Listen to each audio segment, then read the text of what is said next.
Hola, buenos dias. So for this video, we're going to look at some numbers in Spanish from 100 to 1,000. Let's get going. So for 100, you're going to say cien. For 100 even. Everything else will be ciento. So 100 even, cien. If it's like 110, 130, you'll say ciento, and then that other number. I'll give you an example in just a minute. 200, doscientos. 300 is trescientos.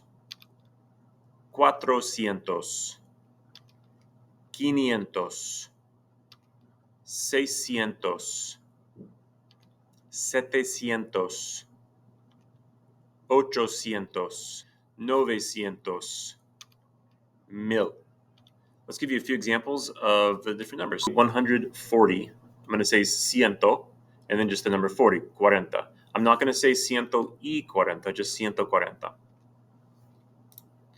550 would be the number 500, quinientos, and then 50, cincuenta, quinientos cincuenta. 875 would be 875. So you will use the E in these numbers like 75, 55, 37, stuff like that. And if you want to go even bigger, like say 1,600, I'm just going to say the number 1,000 and then the number 600. So 1,600.